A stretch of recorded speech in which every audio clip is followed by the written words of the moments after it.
अस्सलाम वालेकुम फ्रेंड्स। जब आप अपने पीसी को रीसेट करते हैं या फिर विंडो रिन्यू करते हैं, उसके बाद आपको डेस्कटॉप पर सिर्फ रिसाइकल बिन शो होता है। बाकी आइकन्स को कैसे डेस्कटॉप पर लाएंगे, जिसमें सबसे ज़्यादा अहम आइकन माई कंप्यूटर है। तो आइए शुरू करते हैं। आप अपने माउस का राइट क्लिक करना है। राइट पे क्लिक करने के बाद आपके पास आखिरी जो ऑप्शन आ रहा है पर्सनलाइज, यहाँ पे क्लिक करेंगे।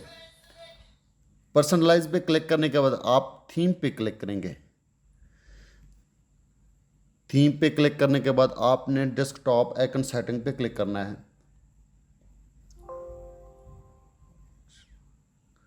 डेस्कटॉप आइकन सेटिंग पे क्लिक करने के बाद आप यहां देख रहे हैं computer, user file, network, recycle bin, control panel.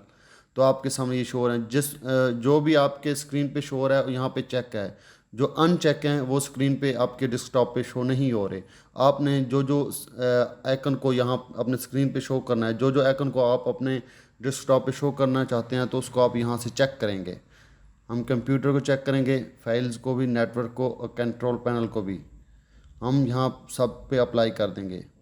Check करने के बाद आपने अप्लाई करना है, ओके कर देंगे।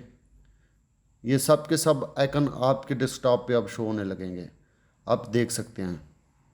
आप अपने आइकन्स को डेस्कटॉप पर लाने के लिए दूसरा तरीका भी यूज़ कर सकते हैं। स्टार्ट बटन पे आपने क्लिक करना है। स्टार्ट बटन पे क्लिक करने के बाद आपने सेटिंग पे क्लिक करना है। सेटिंग पे क्लिक करने के बाद आपके सामने जो ऑप्शन आ रहा है पर्सनलाइजेशन, यहाँ पे क्लिक करेंगे और फिर आप थीम पे जाएंगे। फिर सेम वही प्रोसेस है जैसे पहले करके मैंने आपको दिखाया। डेस्कटॉप आइकन सेटिंग सेम वैसे है। अब सबको चेक करके फिर आप सेव कर सकते हैं, ओके कर देंगे और सेम वैसे आपको डेस्कटॉप पे सारे आइकन शो होंगे। अगर हमारी वीडियो अच्छी लगी तो वीडियो को लाइक करें और चैनल को सब्सक्राइब करें। खुदा हाफिज़।